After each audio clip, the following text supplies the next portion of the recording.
Beralih ke berita lain, pemirsa, SBA Pancasila Indonesia menerapkan konsep pemurnian jiwa agar orang akan memahami fitrah dan tujuan serta tugas selaku individu di dunia ini. Dikala jiwa sudah dimurnikan, maka bantuan yang diberikan benar-benar berarti bermanfaat.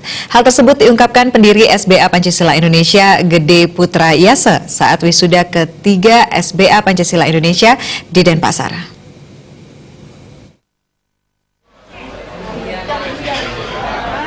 Lebih lanjut disampaikan, SBA Pancasila Indonesia menjadi magnet tersendiri bagi masyarakat. Hal ini terbukti dengan meningkatnya lulusan di setiap pelepasan. Sebanyak 134 peserta di wisuda dan langsung diberikan support dana permodalan mencapai 4 miliar rupiah. Sampai tahun ini, SBA Pancasila Indonesia telah meluluskan sebanyak 315 orang. Pendiri SBA Pancasila Indonesia, Gede Putra Yase, mengungkapkan, lulusan tidak hanya diberikan support pemodalan sebesar 4 miliar rupiah, namun juga diberi usaha milik bersama dikembangkan sehingga mereka ke depannya semakin mapan. Para lulusan ditempa dengan konsep pemurnian jiwa. Ketika jiwa sudah dimurnikan, maka mereka akan memahami fitrah dan tujuan serta tugas selaku individu di dunia ini. Manakala jiwa sudah dimurnikan, di sanalah pihak yang memberikan bantuan, sehingga bantuan yang diberikan benar-benar berarti, bermanfaat, dan dikelola dengan baik. Konsep tersebut meyakini individu atau para usaha untuk menjadi wirausaha yang tangguh dan berhati mulia. Pria asal Tajun Buleleng ini mengajak masyarakat yang sedang terpuruk untuk bangkit bersama-sama dalam mendapatkan kejayaan dan kemuliaan hidup. Nah, dengan konsep pemurnian jiwa lebih dahulu, baru kita berikan bantuan modal. Nah, kami meyakini para individu, para wirausaha yang kami bantu ini, dia akan menjadi wirausaha yang tangguh dan berhati mulia. Nah, kenapa demikian? Kita ketahui di era ini, kita semakin besar punya usaha, dan tentu kita harus peduli pada orang lain. Nah, di sini kita diajarkan dan dibina, semakin besar usaha kita harus semakin perhatian pada orang lain, semakin suka berbagi, dan semakin peduli dengan lingkungan hidup kita.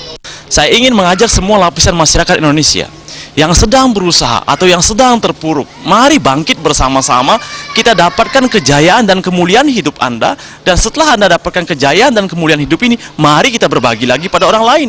Nah, dengan demikian, di dunia ini akan semakin banyak tercetak individu-individu yang berhati mulia, yang damai, yang nyaman, dan individu yang sangat berbakti pada kehidupan di semesta ini. Salah satu lulusan yang meraih penghargaan Best Selling of the Year, Imangku Made Tirta, mengatakan, dirinya telah mengikuti pembinaan dan pemurnian jiwa selama 3 bulan dari kelas 1 hingga kelas 7E.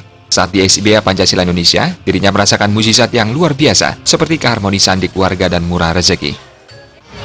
Kemujizatan beliau itu pada Tuhan Yang Maha Kuasa ini di hadapan keluarga semua, itu luar biasa, itu kesejahteraan luar biasa, keharmonisan luar biasa, dan juga kita merasakan rasanya ini apa yang kita minta kepada beliau yang di atas, khususnya ini betul-betul itu terjadi dengan keajaiban, dengan sebenar-benarnya. Dalam wisuda kali ini, SBA Pancasila Indonesia memberi penghargaan berupa sepeda motor dan voucher produk. Produk SBA Pancasila berupa Love and Loan, yang merupakan produk pertanian dan ternak, meraih penghargaan sebagai perusahaan kualitas produk organik terbaik tahun 2018, yakni The Best Quality of the Years, dari Lembaga Pengawasan Pengembangan Perusahaan Mandiri di Jakarta bulan ini. Selain itu, penghargaan bagi peserta berprestasi berupa The Best Selling, Best Couple, dan Best Soul of the Year, serta tur Singapura, Malaysia. Indrawan Bali TV.